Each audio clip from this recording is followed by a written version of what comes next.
I'm Maggie Reagan, 38, and I built my life from the ground up, Air Force, OSI, long nights, and harder missions. For years, I did everything I could to support my mom, protect her, and make sure she never had to struggle the way she once did. But when her boyfriend looked me in the eye and accused me of being an escort because he couldn't handle the work I do, I drew a line that changed everything. Have you ever been dismissed, disrespected, or blindsided by someone you tried to show loyalty to? If you have, share your story in the comments. You're in good company. Before I dive into what happened, tell me where you're watching from. And if you've ever had to reclaim your dignity after someone crossed a boundary, tap that like button and subscribe for more real stories about standing up for yourself. What unfolded next, you won't believe. I arrive home during a rare 72-hour lull between OSI rotations. The house smells like lemon furniture polish and coffee, familiar in a way that makes my shoulders drop half an inch. My mother is waiting at the door, practically bouncing on her heels. She's excited for me to meet Derek Vaughn, her new boyfriend. Mid-40s, she'd said on the phone. Owns a small contracting business. Kind. Attentive. Good with his hands. He's standing in the living room when I walk in, holding a beer like it's a prop. He's got that loud confidence some civilian men carry, the kind that fills a room before they've said anything meaningful. Zero awareness in his eyes when he looks at me, just a quick once-over and a handshake that lingers a beat too long. So you're the soldier, he says, grinning. Air Force, I correct, keeping my tone light. Major Maggie Reagan, OSI. He waves a hand dismissively. Same thing, right? You all wear the uniform. My mother laughs nervously, touching his arm. Derek, she's explained this before. Different branches. Right. He takes a swig of his beer, still grinning. OSI though, that's like, what, investigative stuff? Sounds fancy. It is investigative work, yes. Bet you've got some stories, he says, leaning forward like we're suddenly best friends. Ever catch any spies? Or is it more like, paperwork? I smile politely. Mostly I can't talk about it. He chuckles, but there's an edge to it. Oh, the classified routine. Got it. My mother rushes to the kitchen to check on dinner, leaving us in awkward silence. Derek settles into the recliner, my mother's usual spot, and flips on a basketball game without asking. I sit on the couch with my phone, answering a few emails, trying to decompress. Later, he comments on my go bag sitting by the front door. It's a basic tactical pack, black, nothing flashy. He nudges it with his foot. Must be nice having government toys, he says. Taxpayer-funded gear. It's standard issue. Still, pretty cushy setup. He's not quite sneering, but it's close. I let it go. I'm too tired to engage, and my mother is trying so hard to make this work. Dinner is pleasant enough. She's made pot roast, my favorite, but Derek talks over her twice and interrupts me once to share an opinion about military spending he clearly formed from a podcast. When I mention a recent case involving contractor fraud, he shifts in his seat, suddenly less talkative. After dinner, I step outside to meet a black SUV with diplomatic plates. It's just a courier dropping off the sealed briefing packet routine, nothing dramatic. I'm outside for less than a minute, signing for the documents, exchanging a nod with the driver. When I step back inside, Derek is standing at the window, arms crossed. Pretty fancy car service for one agent, he says, not looking at me. Or is it not work you're doing? I stop mid-step. Excuse me. Just saying. Seems like a lot of fuss for a briefing. My mother appears in the doorway, dish towel in hand. Derek, don't be silly. I'm not being silly, Maggie. He finally turns to face me, his jaw tight. I'm just asking questions. I keep my voice even. It's a courier service. It's how classified materials are transported. Right. Classified. He says it like it's a punchline. I let it go. Again. But something shifts in the air between us, and I can feel my mother sensing it too. She fills the silence with small talk, offering dessert, suggesting we watch a movie. Derek agrees, but he's different now, quieter, watchful. Like he's cataloging everything I do. The rest of the evening is tense. I excuse myself early, claiming jet lag, and retreat to my old bedroom. It still has the same pale blue walls, the same twin bed, the same bulletin board covered in ribbons and commendations from high school ROTC. I sit on the edge of the bed and text my partner, Special Agent Layla Brooks. "How's the family visit?" She replies almost immediately. "Complicated. Mom okay?" "I think so. Boyfriend's a problem. Need an extraction?" I smile at my phone. "Not yet." I lie awake longer than I should, staring at the ceiling, listening to the muffled sounds of the television downstairs. My mother laughs at something light, genuine. I want that for her. I want her to have companionship and comfort after years of being alone. But I also know the signs of a man who feels threatened just by my existence. I've seen it in interrogation rooms, in case files, in the subtle dynamics of power and control that people don't always recognize until it's too late. Derek Vaughn feels challenged by me. And that's not my problem to fix, but it will become my mother's problem if I don't pay attention. So I do. I catalog the small moments, the dismissive comments, the need to dominate conversation, the irritation when something doesn't go his way. I file them away the same way I'd file evidence. Because that's what this is starting to feel like. Not a family dinner. Not a meet the boyfriend weekend. A case. And I've learned over 16 years in OSI that the small warning signs are never just small. They're previews. They're the quiet hum before the alarm sounds. I close my eyes and set an internal timer for 0600 hours. I'll reassess in the morning. I'll watch more carefully. I'll make sure my mother's safe, not because I don't trust her judgment, but because I know how easy it is to excuse behavior when you're desperate for connection. Derek Vaughn might be harmless. Insecure, sure. Overcompensating, absolutely. But harmless. Or he might be the kind of man who mistakes silence for compliance. And if that's the case, he's about to learn something important. Silence doesn't mean agreement. It means I'm listening. And when I listen, I remember everything. It happens at dinner the next night. We're seated around the small dining table, my mother at one end, Derek at the other, me in between. The pot roast from yesterday has been transformed into sandwiches, and my mother has made her famous coleslaw. The conversation starts light. She asks about my work, carefully avoiding specifics she knows I can't share. I tell her about a recent training exercise in Nevada, keeping it vague but warm. She's interested, leaning in, asking follow-up questions. Derek drinks quickly. His second beer is already half empty, and we've barely touched the food. He keeps trying to steer the conversation toward my personal life. Am I seeing anyone? Why haven't I settled down? Don't I want kids? I redirect each time, gently but firmly. He keeps pushing. "It's just, you're what, 38, he says, gesturing with his bottle. "Clock's ticking, you know." My mother flinches. "Derek, that's not appropriate." "I'm just being honest." She's focused on work, I get it, but there's more to life than a badge. "I don't have a badge," I say evenly. "That's law enforcement." "I'm military." He waves it off. Same difference. I take a bite of my sandwich and say nothing. My mother changes the subject, asking about his week, but Derek is fixated now. He's had enough beer to loosen his filter, but not enough to slur. He's in that dangerous middle zone where inhibition fades, but clarity remains. "That car yesterday," he says suddenly. "The SUV." I set down my sandwich. "What about it?" "Just wondering who rides around in cars like that." "Government plates, tinted windows." He leans back in his chair, studying me. "Seems like a lot for one person." "It's standard protocol for document transport." "Right. Documents." He smirks. "Or maybe it's something else." My mother's voice is quiet. "Derek, please." But he's already committed.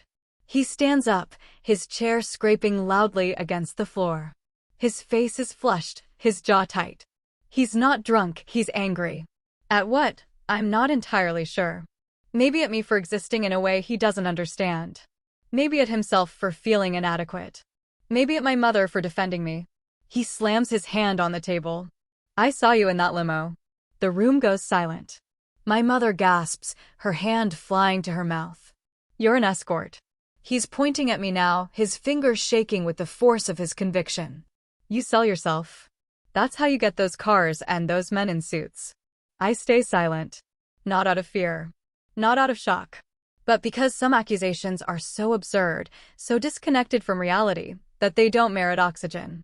Engaging would be giving them weight they don't deserve. Derek mistakes my silence for guilt. He takes a step closer, his face red, his voice rising. That's it, isn't it? All this classified bullshit is just a cover. Derek, stop. My mother is standing now, tears streaming down her face. Stop it right now. But he doesn't stop. He keeps pointing, keeps accusing, building his case out of nothing but insecurity and beer and the desperate need to make someone else smaller so he can feel big. I remain still. My hands are folded on the table. My expression is neutral. I'm not going to give him the satisfaction of a reaction. I've been trained for this, not specifically for being accused of sex work by my mother's boyfriend, but for maintaining composure under hostile interrogation. For staying calm when someone is trying to provoke me into making a mistake. He finally runs out of steam, his chest heaving, his fingers still pointing but less steady now. He looks at my mother, then back at me, then at the door. I'm done, he says. I'm done with this. He storms off down the hallway. A door slams. The house shakes slightly. My mother collapses into her chair, sobbing. I reach across the table and take her hand. I'm so sorry, she whispers. I'm so sorry.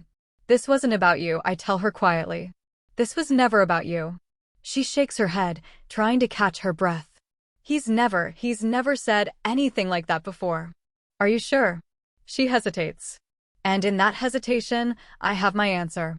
He gets jealous sometimes, she admits. He doesn't like when I talk about you. About your career. He says I brag too much. I squeeze her hand. You're allowed to be proud of your daughter. I know. He seemed so sweet at first. So attentive. I've heard this before. From witnesses, from victims, from people trying to make sense of how someone they cared about turned into someone they didn't recognize. The truth is, people like Derek don't turn into anything. They just stop hiding. We sit in silence for a long time. The coleslaw sits untouched. The sandwiches grow stale. Somewhere down the hall, Derek is pacing, probably rehearsing justifications, rewrites, explanations for behavior that has no excuse. My mother finally looks up at me, her eyes red. What do I do? Whatever you need to do, I say. But you don't owe him forgiveness. And you don't owe him another chance to speak to you or me like that. She nods slowly, wiping her eyes with a napkin. Men who feel small, I continue, try to make others smaller. That's all this was. He couldn't handle not understanding my work, so he invented a story that made him feel superior. But the story isn't true. And his feelings aren't your responsibility. She squeezes my hand back, holding on like I'm the only steady thing in the room. And maybe right now I am. Because this isn't just a crack in the foundation of her relationship. It's the collapse of the entire floor. And I'll be here to help her rebuild, whatever that looks like. Rewind. Before Derek Vaughn, before the accusations, before any of this, there was just my mother and me. My childhood wasn't easy, but it was full. My father died when I was 6, heart attack, sudden, no warning. My mother was 30 years old, working as a respiratory therapist at the local hospital, suddenly alone with a first grader and a mortgage. She could have remarried quickly. People expected her to. Instead, she doubled down on us. She worked double shifts, sometimes triple. She picked up overtime during holidays. She missed sleep but never missed my school events.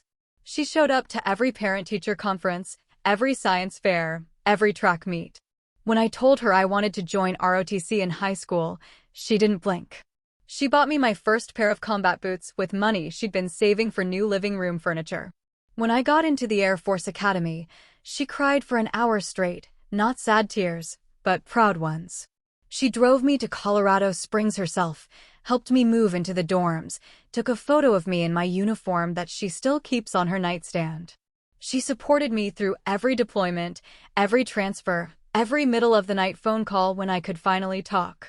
She sent care packages filled with nonsense, magazines, candy, socks with ridiculous patterns, just to remind me someone was thinking about me. She learned military time so she'd know when to expect my calls. She learned the rank structure so she'd understand my promotions. She became fluent in a language most civilians never bother to learn. She pinned on my rank when I made major at 36. Her hands were shaking, but she got the insignia perfectly straight. Afterward, she hugged me so tight I thought she'd crack a rib.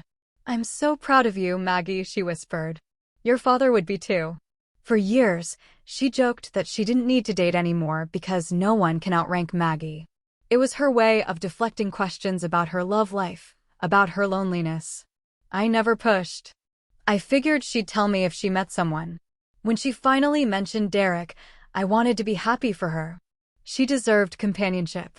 She'd spent decades caring for everyone else, patients, me, extended family.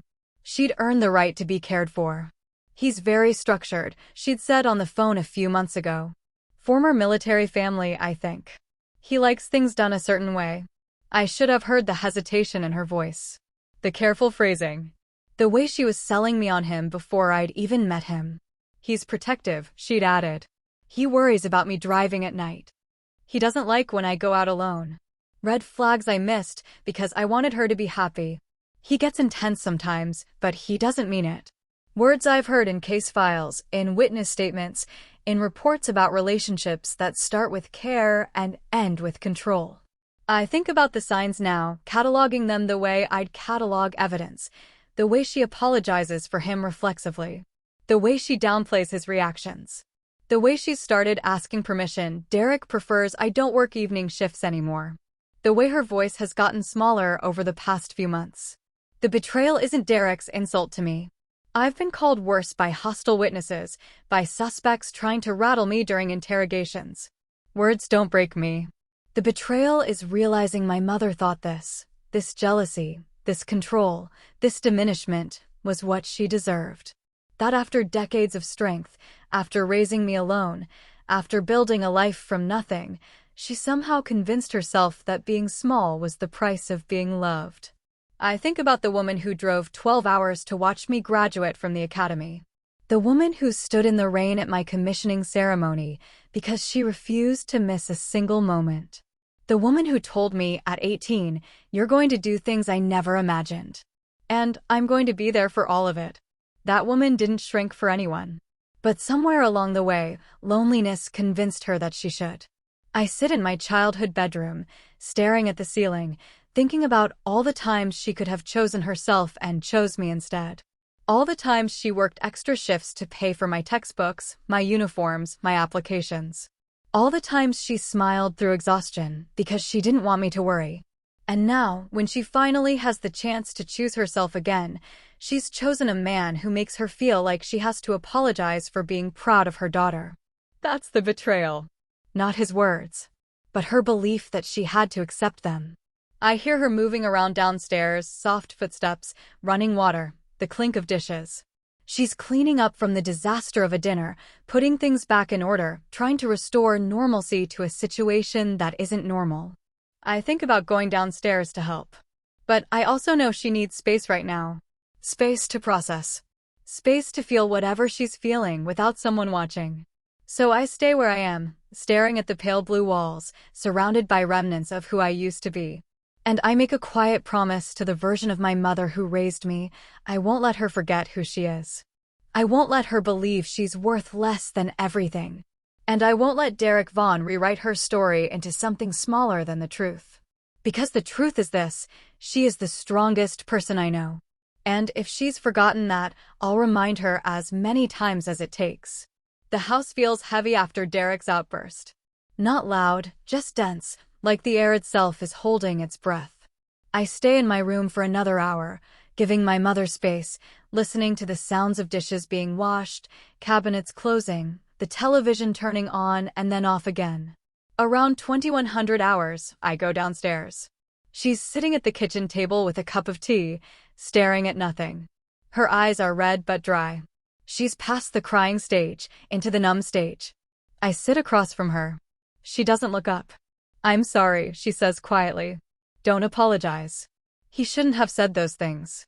No, he shouldn't have. She finally meets my eyes. It's never been like that before. I let the silence sit for a moment, then ask gently, "Are you sure?" She hesitates, her fingers tightening around the mug. He gets jealous. But I thought it was, I don't know. I thought it meant he cared. Jealousy isn't care. I know. Her voice cracks. I know that. But I wanted, she stops, swallowing hard. I wait. I wanted someone, she finishes. After all these years alone, I just wanted someone to come home to. You deserve that, I tell her. But not like this. She nods, but I can see the conflict in her face, the part of her that wants to believe Derek is fixable, that this was an isolated incident, that love means giving second chances even when the first chance was squandered. I've seen this pattern before. In statements from domestic cases. In interviews with people who stayed too long because they confused familiarity with safety. Has he said things like that to you? I ask carefully. Not about me. About you. She looks down at her tea. Sometimes. What kind of things? He doesn't like when I talk to other people. Men, especially. Even the neighbors. He says I'm too friendly. That people might get the wrong idea. What else? He questions where I am. If I'm late from work, he calls multiple times. He says he's just worried, but it feels she stops herself. It feels like surveillance, I finish. She nods. I reach across the table and take her hand. Mom, you know what this is? I know. Her voice is barely a whisper. I know, but I kept thinking it would get better. That once he felt more secure, he'd relax. Control doesn't relax. It escalates. She closes her eyes, a tear sliding down her cheek. I just didn't want to be alone anymore. I understand. But you're not alone. You have me. You have friends. You have a whole life that doesn't require shrinking yourself for someone else's comfort. She squeezes my hand. When did you get so wise? I learned from the best. We sit like that for a long time, the kitchen clock ticking softly, the refrigerator humming. Then Derek's footsteps echo down the hallway. He appears in the doorway, looking sheepish and defensive at the same time. Maggie, he says, looking at my mother, not me. Can we talk? Not tonight, she says, her voice firmer than I expected. I need space. I just want to explain. There's nothing to explain, I interject, my tone calm but final. You accuse me of something degrading and false. You shouted at my mother. You made assumptions based on nothing but your own insecurity. He turns to me, his jaw tight.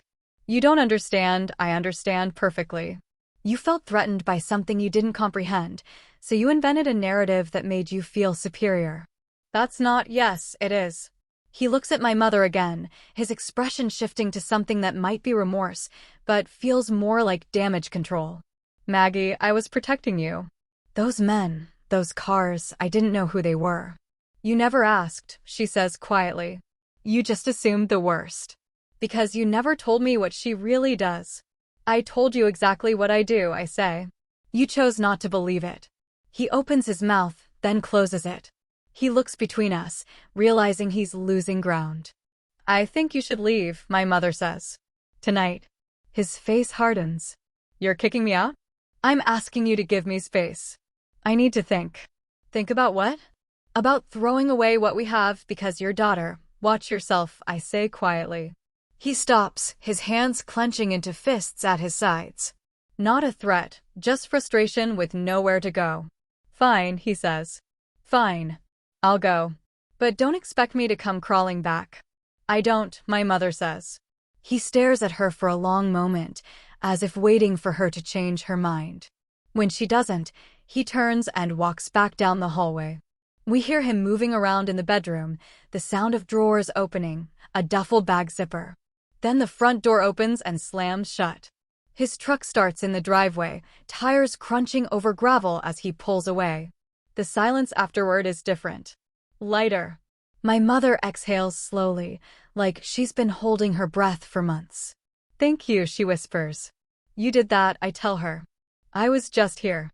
She shakes her head. You reminded me I didn't have to accept it.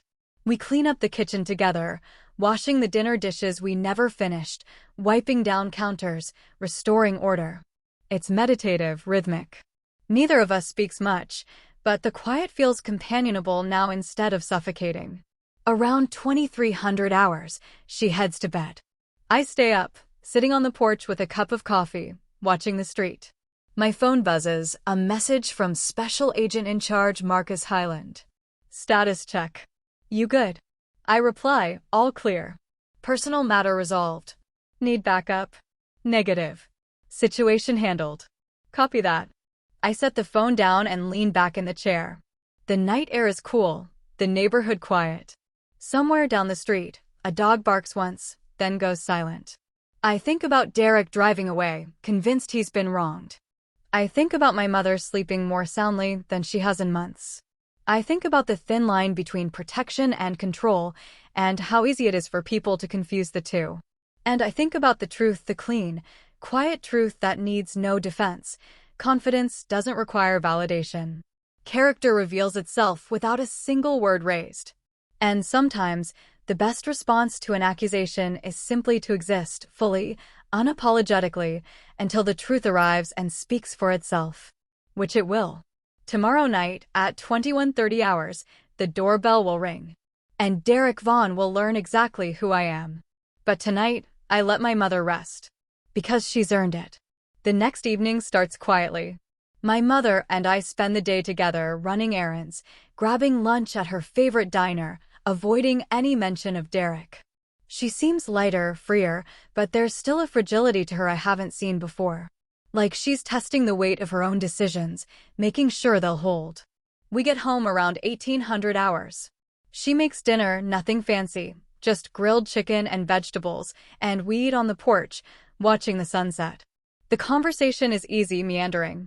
She tells me about a book club she joined, about her friend Linda's new grandchild, about wanting to repaint the guest room. You seem different, I observe. She looks at me, fork paused halfway to her mouth. Different how? More yourself. She smiles, but it's bittersweet. I forgot what that felt like. We're still sitting outside when my phone buzzes at 2100 hours. It's a message from Special Agent Brooks. VP needs you. Crisis briefing. ETA 30 minutes. I text back, copy. My mother notices the shift in my posture. Work. Yes. Someone's coming to pick me up. At this hour? It happens. I go inside and change into my uniform, not the casual clothes I've been wearing, but my full-service dress. Blues, ribbons, insignia. When I come back downstairs, my mother's eyes widen slightly. Is everything okay? It's fine. Just a briefing. You look so official. I smile. That's kind of the point. We sit on the couch, waiting. My mother flips through a magazine, but I can tell she's not really reading. She's nervous, not about the work call, but about the possibility of Derek showing up. He's been texting her all day, messages that oscillate between apology and accusation. She hasn't responded to any of them. At 20:25, headlights sweep across the front windows. Not one vehicle, three. Two black SUVs with government plates and a third vehicle I recognize immediately, the Vice President's motorcade car. My mother stands up, confused. Maggie, what? Stay here, I say calmly. Before I can reach the door, it opens. Derek walks in, using the key my mother gave him weeks ago. He's dressed casually, holding a bouquet of grocery store flowers, his expression set in determined apology mode. He stops when he sees me in uniform. What's going on? He asks, his eyes darting between me and my mother. You need to leave, my mother says, standing behind the couch like it's a barricade. I just want to talk. I brought flowers. I want to apologize properly. She asked you to leave, I say. He ignores me, addressing my mother. Maggie, please. I made a mistake. I was drunk, I was stupid. The doorbell rings. Derek turns toward the sound, irritated. Who the hell is at the door this late? I'll get it, I say. But Derek is already moving, still holding the flowers, his face set in annoyed confusion. He reaches the door before I can stop him and pulls it open. Standing on the porch is Vice President Thomas Calder, flanked by 4 Secret Service agents. Behind them, the street is blocked off, more agents positioned at intervals, radios crackling softly. The Vice President looks directly at me over Derek's shoulder. Agent Reagan, he says, his tone calm but urgent. We have a situation. State needs you at Andrews immediately. Derek's mouth opens. No sound comes out. The flowers slip from his hand, hitting the floor in a scatter of petals and cellophane. Yes, sir, I reply, stepping forward. I'm ready. The vice president's eyes flick to Derek, then back to me. Is this a bad time? No, sir. Just wrapping up a personal matter.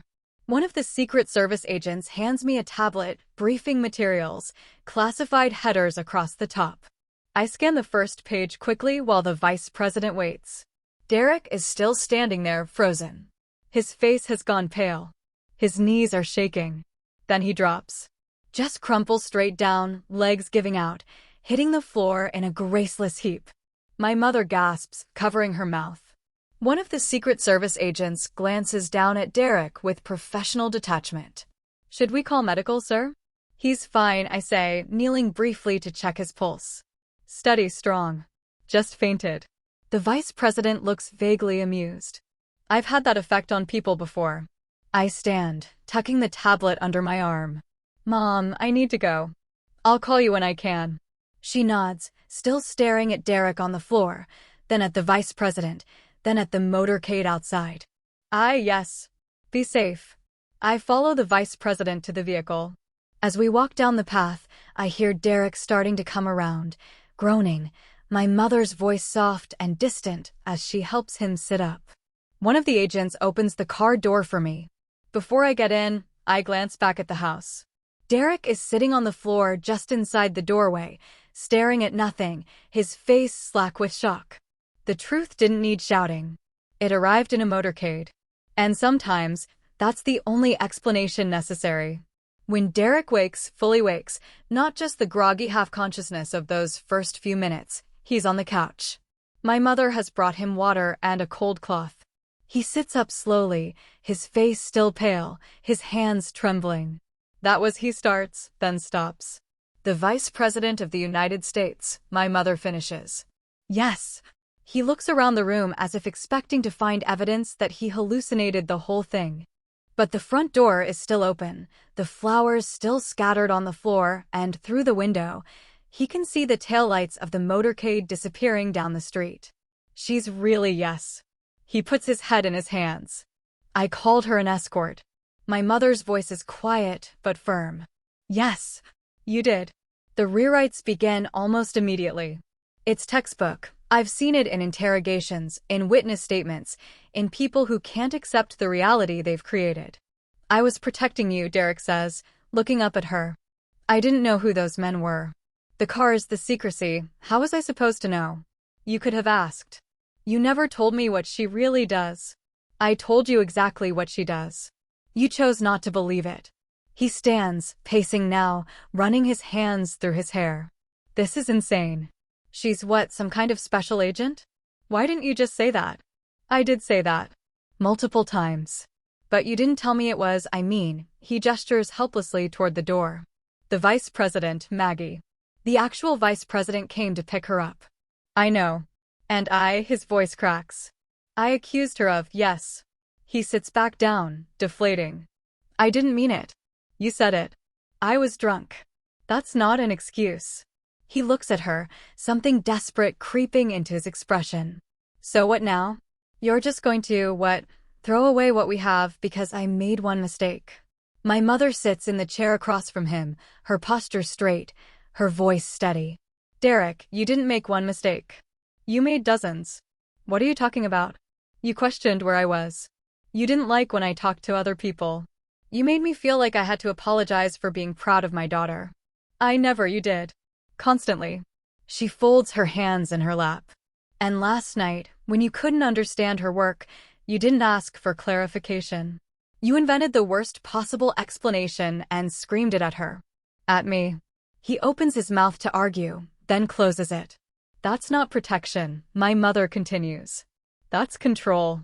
And I won't live like that anymore. So that's it? His voice hardens. You're just done.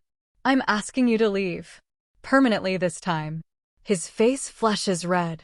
You're really going to choose her over me? I'm choosing myself.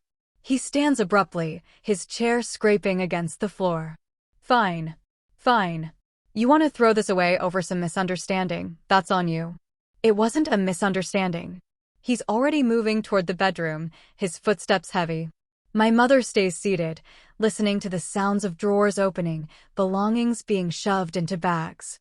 He emerges 15 minutes later with 2 duffel bags and a box of miscellaneous items. He stops in the doorway, looking at her one last time. I hope you're happy. I will be. He leaves, slamming the door hard enough to rattle the windows. My mother sits in the silence that follows, her hands still folded, her breathing even. She doesn't cry this time. She just sits there, feeling the weight lift. The calls and texts start the next day.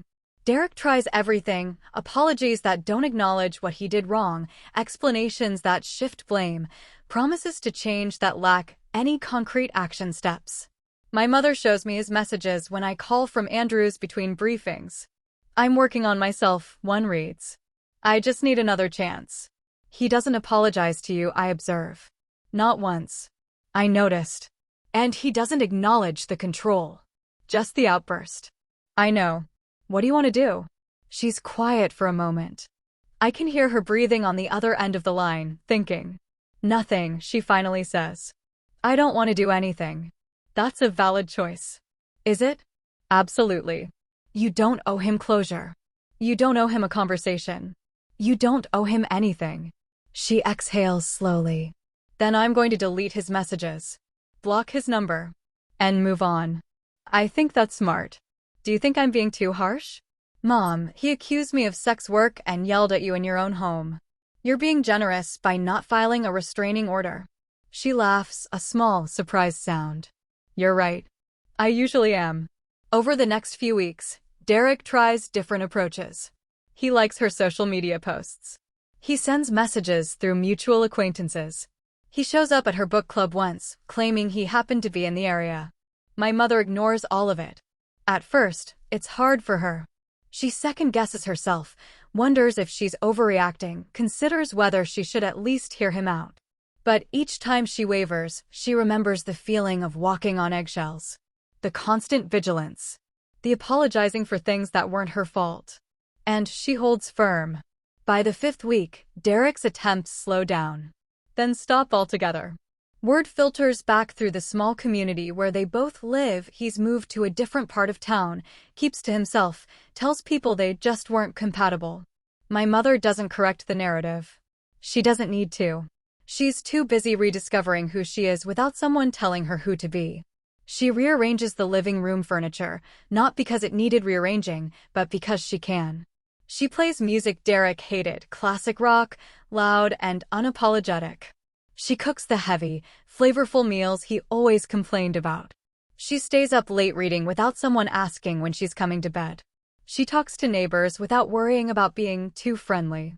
She goes to dinner with friends without checking in. Small freedoms that feel monumental. When I visit again during a break between assignments, she meets me at the door with a brightness I haven't seen in months.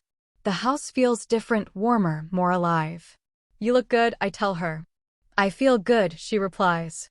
Really good. We spend the weekend together, easy and unhurried. She doesn't mention Derek except once, when we're washing dishes after dinner. Thank you, she says quietly. For what? For reminding me I wasn't imagining it. That I wasn't overreacting. I dry a plate, choosing my words carefully. You made all the hard decisions. I was just there. You were there when it mattered. I set the plate down and turned to face her. You've been there for me my entire life. This was the least I could do. She hugs me, tight and long, the way she used to when I was young and scared of something I couldn't name. I'm proud of you, she whispers. I'm proud of you too. And I mean it. Because walking away from someone who makes you small is one of the hardest things a person can do. And she did it, not because I forced her to, not because I confronted him, but because she finally remembered she deserved better. That's strength. That's the legacy she gave me. And now, she's reclaiming it for herself. Months later, I'm back at Andrews Air Force Base, preparing for deployment. It's early 0500 hours, and I'm in my office finalizing logistics when Special Agent in Charge Marcus Hyland knocks on the open door. Got a minute? He asks. Always, sir. He steps inside, holding a folder. Your promotion packet came back from the board. I set down my pen. And? Congratulations, Lieutenant Colonel. The words take a moment to land. I've been expecting this. The timeline was right, my evaluations were strong, but hearing it out loud still feels surreal. Thank you, sir. Pinning ceremony is scheduled for next month. You putting in for family attendance? Yes, sir. My mother will be there. He smiles. Good. She should be. From what I hear, she's the one who got you here. She is. He hands me the folder. Orders are inside. You ship to Germany in 6 weeks.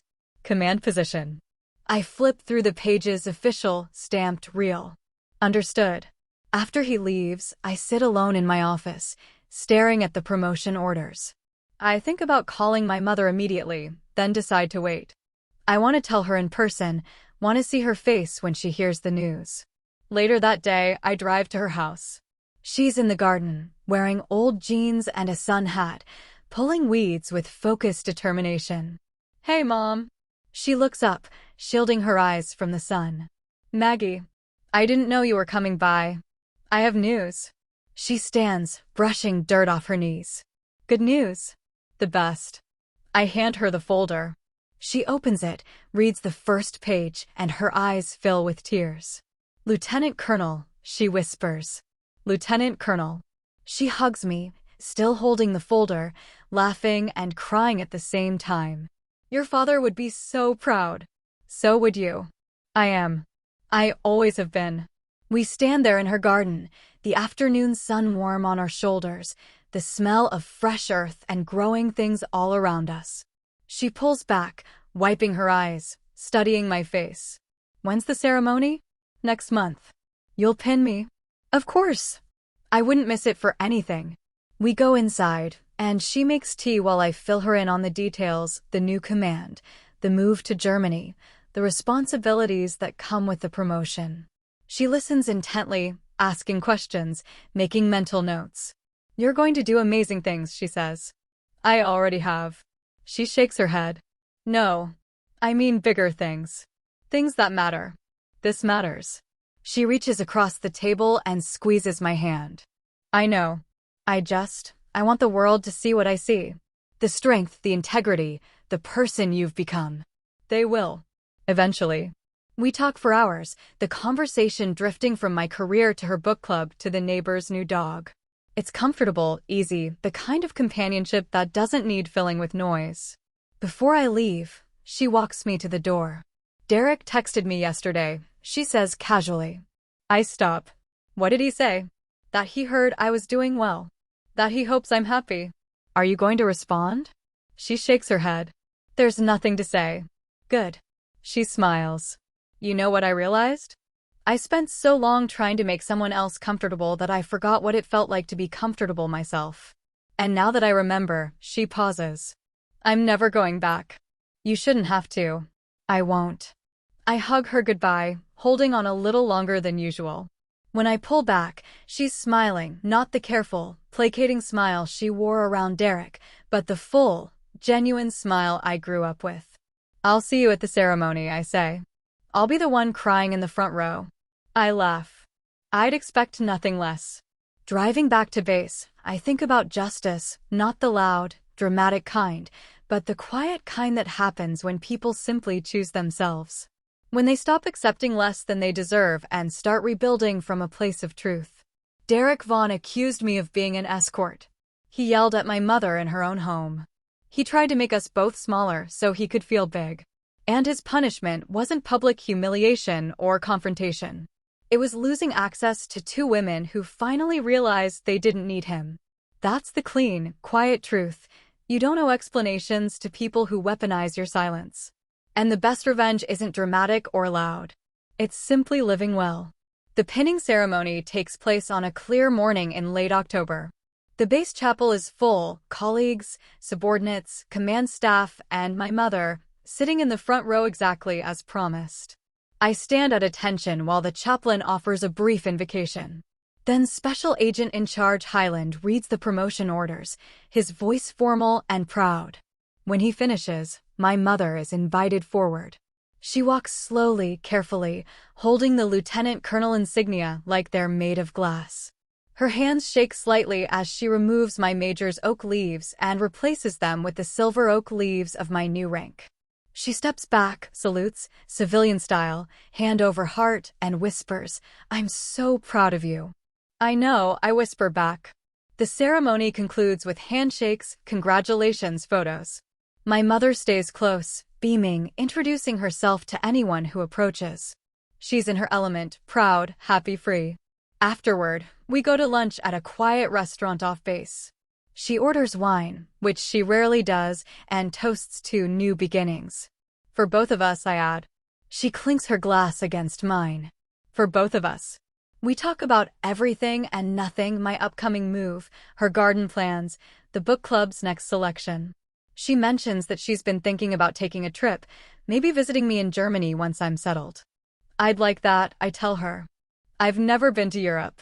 Then it's time. She smiles, swirling her wine. You know what's funny? I spent so long thinking I needed someone to travel with, someone to share things with. But now I realize I can do all of that on my own. You can. And if I meet someone along the way, great. But if I don't, that's great too. Exactly. She sets down her glass, her expression turning serious.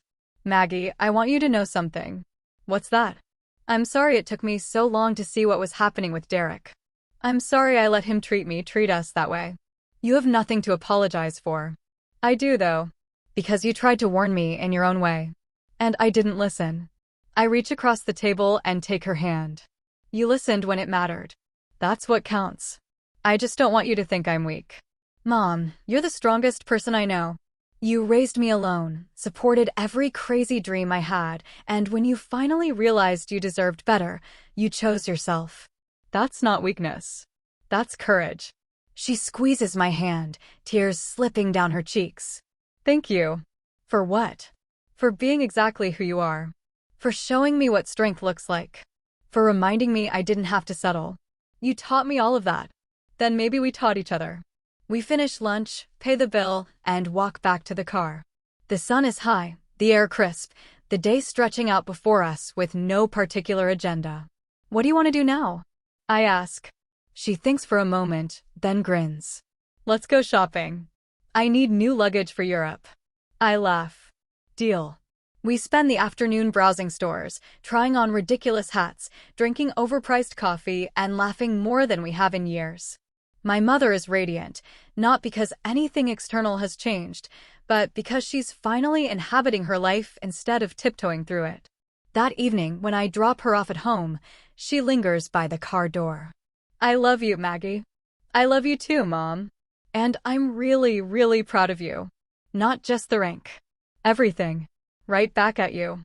She waves as I drive away, standing in her driveway until I turn the corner. I watch her in the rearview mirror, a woman reclaiming her life, one small freedom at a time.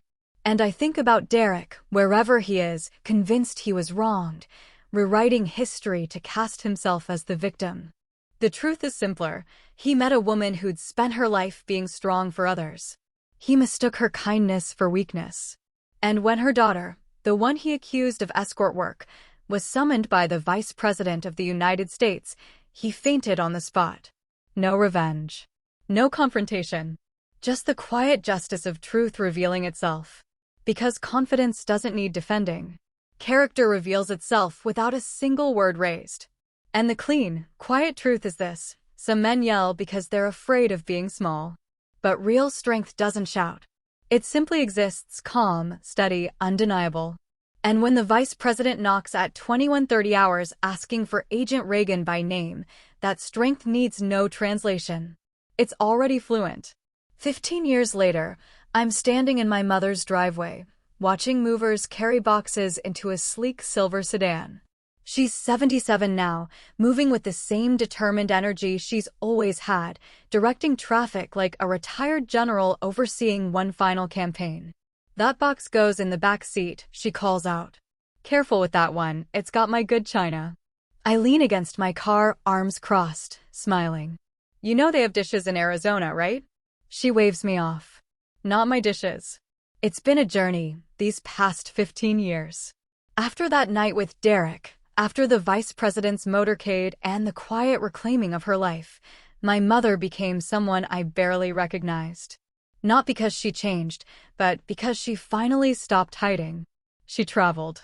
First to Germany to visit me during my command tour, then to Italy with her book club, then to Japan on her own because why not?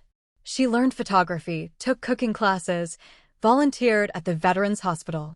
She dated occasionally, a retired teacher, a widowed engineer, but never with the desperate need for companionship she'd had before. Just enjoying company on her own terms. And now she's moving to Arizona to be closer to her sister, my Aunt Carol, who's been begging her to make the move for years. You're really doing this, I say, pushing off the car to help with a particularly heavy box. I really am. She grins at me, her face more lined than it was 15 years ago, but somehow younger too. Carol and I are going to be trouble. I don't doubt it. We work in comfortable silence for a while, loading the last of her belongings. The house behind us, the one I grew up in, the one where Derek had his meltdown, has been sold to a young family with 3 kids. My mother showed them around herself last week, pointing out all the quirks and memories. It's time, she'd said afterward. I've loved this house, but I'm ready for something new. When the movers finally pull away, we sit on the front steps one last time, 2 iced teas sweating in the afternoon heat. Remember when you used to sit here waiting for me to come home from work? She asks. Every day after school. You'd have your homework spread out across these steps, working on math problems or reading assignments. And you'd quiz me on vocabulary while we ate dinner. She laughs. You were so serious about school. So determined. I learned it from you. She leans her head against my shoulder, something she's done more often lately, now that she's gotten comfortable with affection that doesn't come with conditions. I've been thinking about Derek lately, she says quietly. I stiffen slightly. Why? Not in a bad way. Just I've been thinking about how much I've changed since then. How much I've grown. She pauses. I actually feel grateful to him, in a strange way. Grateful. He showed me what I didn't want. What I wouldn't accept. And that clarity, it changed everything. She lifts her head to look at me. I never thanked you properly for that night. Mom, no, let me say this. Her voice is firm but gentle. You didn't save me, Maggie. I know that. I saved myself. But you held up a mirror and made me see what was really happening. And that mattered. I take her hand. You would have figured it out eventually. Maybe.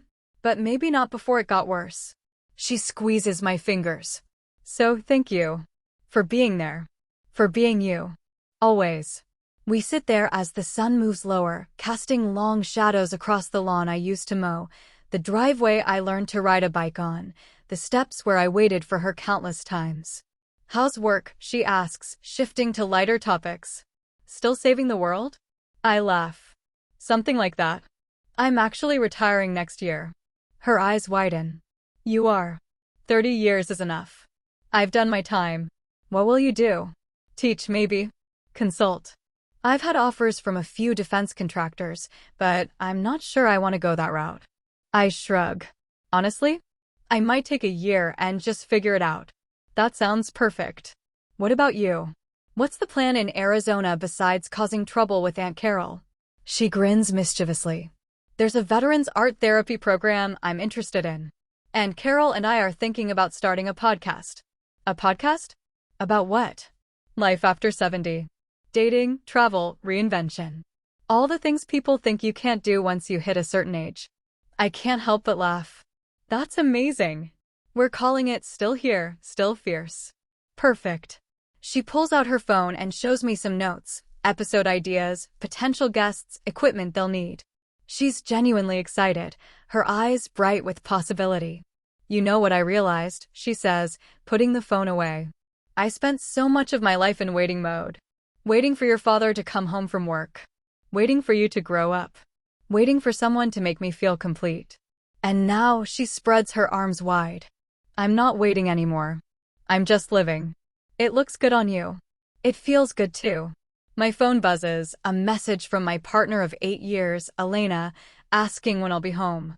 We met at a joint forces conference in Brussels, hit it off over bad coffee and bureaucratic complaints, and somehow built something real.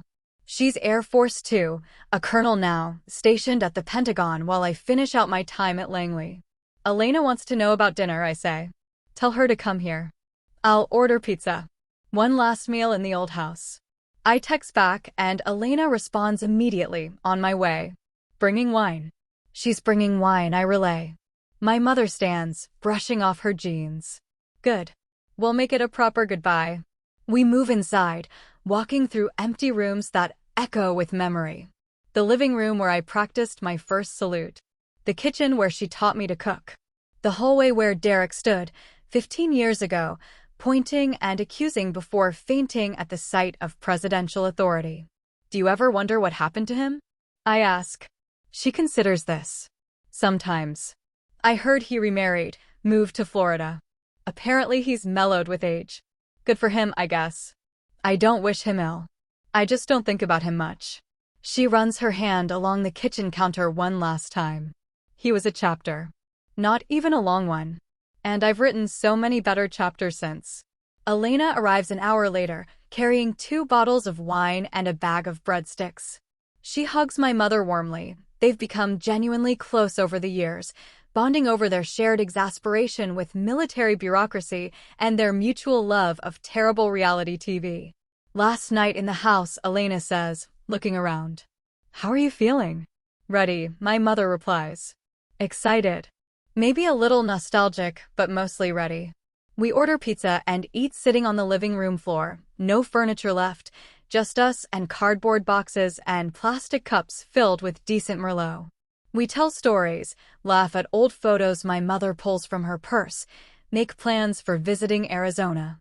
You'll come for Christmas? My mother asks. Absolutely, I promise. Both of you. Elena nods. Wouldn't miss it. Good. Because Carol makes the best tamales you've ever tasted, and I'm not sharing unless you're there. The evening stretches on, easy and warm. Around 2200 hours, Elena excuses herself to take a work call, leaving my mother and me alone again. I like her, my mother says, not for the first time. She's good for you. I like her too.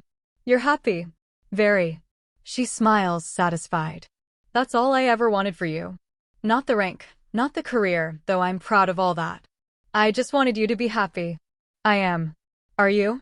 Happier than I ever thought possible. She takes a sip of wine. You know what's funny? When I was younger, I thought happiness was something someone else gave you.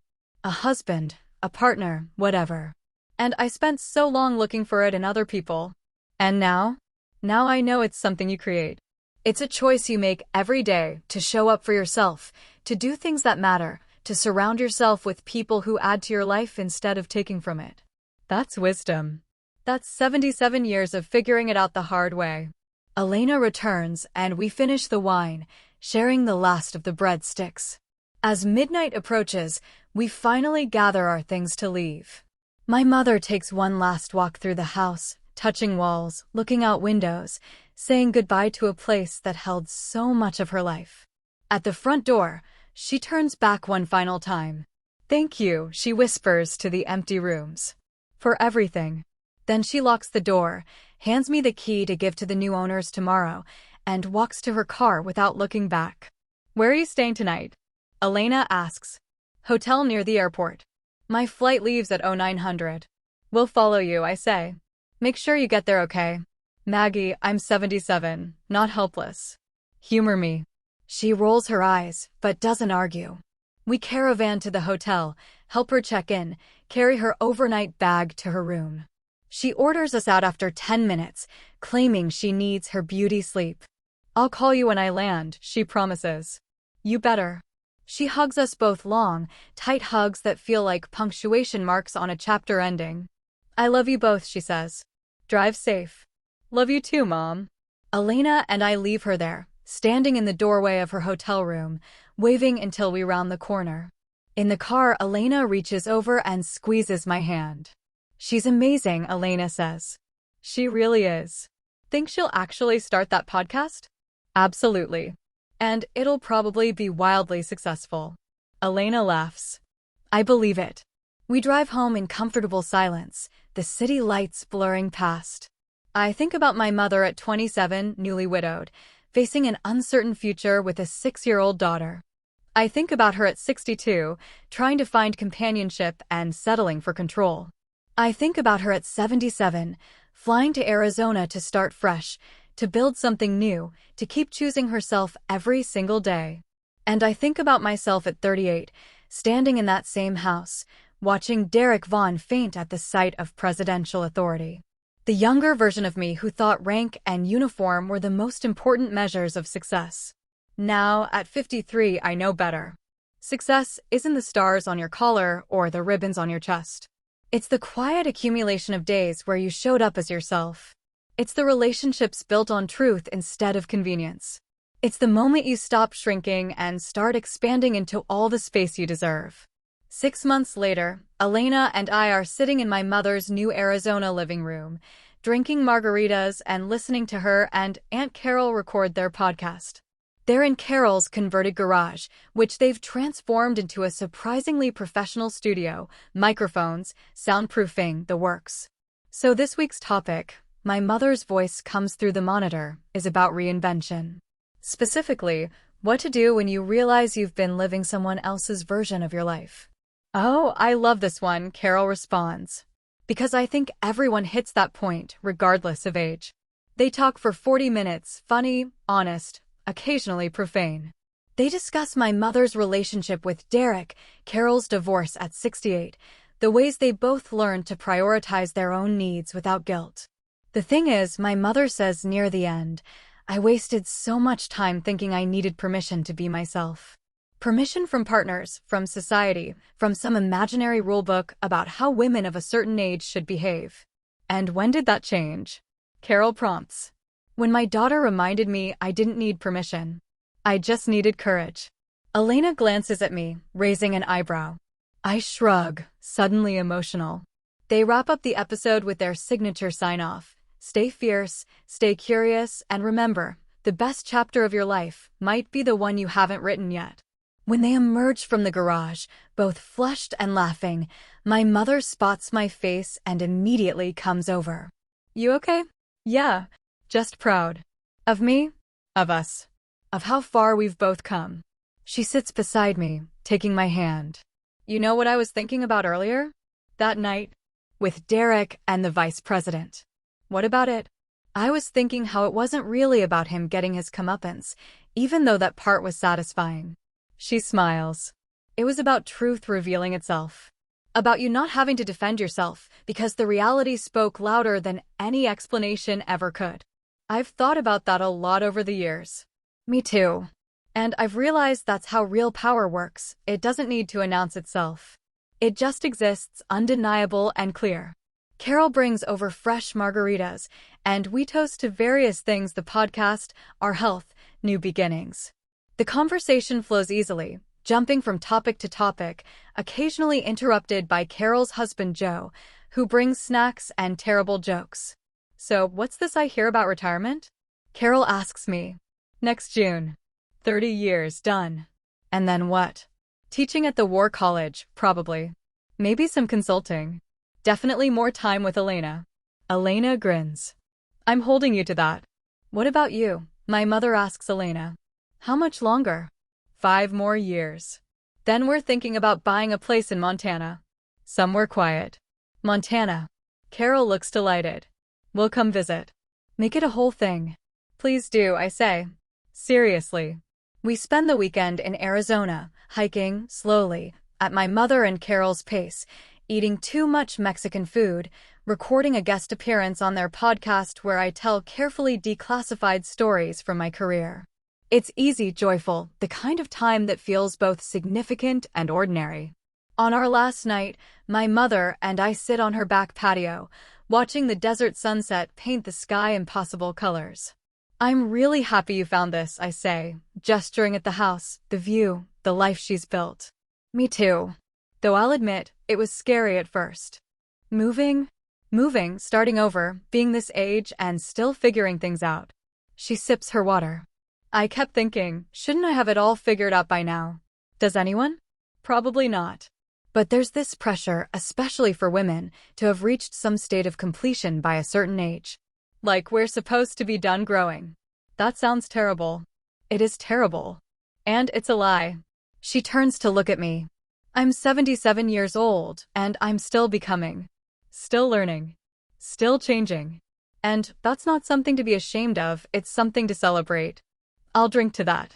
We clink glasses, water and wine, as the sun finally slips below the horizon.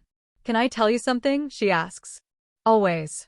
That night, 15 years ago, when the vice president showed up, that wasn't what saved me. I know. It was dramatic, yes. And Derek certainly learned something. But what actually changed things was you asking me later if that's how he spoke to me. Remember? I nod. That question, that simple question, made me confront what I'd been avoiding. Made me see the pattern instead of just the incident. Her voice gets quieter. That's what love looks like. Not the big dramatic gestures. Just someone caring enough to ask the hard questions. I don't trust myself to speak, so I just squeeze her hand. And now look at us, she continues, her voice lighter. You're about to retire from a career that made a difference. I'm in Arizona recording podcasts with my sister. We're both happy, both healthy, both exactly where we're supposed to be. It's pretty good, isn't it? It's better than good. It's ours. The retirement ceremony happens on a perfect June morning. Fort Myer, overlooking Arlington. The entire command turns out, plus family, friends, colleagues from 30 years of service. Elena is there in her dress blues. My mother sits front row, flanked by Carol and several of her podcast listeners who've become genuine friends. The speeches are generous, talking about my career, my integrity, my impact. I listen politely, slightly uncomfortable with the praise, ready for it to be over so we can get to the reception. Finally, it's my turn to speak. I keep it short. Thank the command, thank my colleagues, thank the Air Force for 3 decades of challenge and purpose. Then I deviate from my prepared remarks. There's someone here I need to thank specifically, I say, looking at my mother. The woman who raised me alone, who supported every crazy dream I had, who showed me what real strength looks like, not the loud kind, but the quiet kind that shows up every single day. My mother's crying now, trying to be subtle about it. Carol hands her a tissue. Mom, everything I am, everything I've accomplished, starts with you. Thank you for being my first and best example of what it means to lead with integrity. I love you. The ceremony concludes with the retirement of my colors, a final salute, and the traditional walk through the saber arch. As I emerge on the other side, officially civilian for the first time in 30 years, my mother is waiting. She hugs me fiercely, not caring who's watching. I'm so proud of you, she whispers. Right back at you. The reception is loud, crowded, exactly what these things should be. People tell stories, some I remember, some I've conveniently forgotten. Elena gives a speech that's both touching and hilarious. My former commander presents me with a shadow box containing my medals and rank insignia. Hours later, when most people have left, I find my mother on the back terrace, looking out over the cemetery. Thinking about Dad? I ask. A little. Wishing he could have seen this. He would have been proud. He would have been insufferable, she corrects, smiling. Bragging to everyone in sight. True. We stand there quietly, watching the sun set over rows of white headstones. So many stories, so many lives, so much service and sacrifice. What are you going to do with all your free time? She asks. Sleep in. Read books. Learn to cook something besides pasta. Big plans. The biggest. She links her arm through mine. You know what I hope for you? What's that? I hope you find the same thing I found, that life after the thing you thought defined you is just as rich, just as meaningful, sometimes even better. I hope so too. It will be. Trust me. And I do. Because if my mother can reinvent herself at 62, 77, and probably well beyond, then I can figure out who I am at 53, retired, with decades of possibility still ahead. We rejoin the party, which has dwindled to close friends and family. Someone puts on music. Someone else produces a bottle of very good bourbon. We toast, we laugh, we tell the same stories we always tell because they're ours and we love them. Around 2300 hours, Elena and I finally say our goodbyes. My mother hugs us both at the car. When are you coming to Arizona again? She asks. Next month. We're thinking about that Montana property, remember? Figured we'd stop through on the way. Perfect. I'll make Carol's tamales. Now you're talking. She waves as we drive away, standing in the parking lot until we're out of sight. In the passenger seat, I lean back and close my eyes. How do you feel? Elena asks. Light. Good light. The best light. She reaches over and squeezes my knee. I'm proud of you too, you know. I know. What you said about your mom, that was perfect. I meant every word. We drive through the Virginia night, heading home to our apartment in Arlington, to the life we've built together, to whatever comes next. And I think about circles closing and new ones beginning. About the young major who met her mother's terrible boyfriend 15 years ago. About the woman who raised me to believe I could do anything. About both of us learning, in our own time, that the strongest thing you can do is choose yourself. No drama. No theatrics. Just the quiet accumulation of better choices. Derek Vaughn fainted when the vice president showed up, and the story became legend in certain circles. But the real story, the one that matters, is what happened after. My mother rebuilt. I kept serving. We both learned that you don't need permission to take up space, to speak truth, to exist fully in your own life. And 15 years later, we're both still here. Still fierce. Still figuring it out. Still choosing ourselves every single day. That's the victory. Not the dramatic confrontation or the public vindication. Just two women, separated by decades, but connected by love, refusing to be small for anyone's comfort. That's the legacy. And it's better than any rank, any medal, any recognition could ever be. Thanks for sticking with me through this. What happened that night didn't just expose a lie, it reminded me how easily someone insecure can twist your truth. Have you ever had someone project their fears onto you? Or accuse you of something because they couldn't handle who you really are? Let me know in the comments. I read everyone. If you've ever had to cut someone out to protect your peace, hit like, subscribe, and share this with someone who needs the reminder. And tell me, would you have handled Derek the same way? Have you ever seen someone crumble when the truth finally showed up?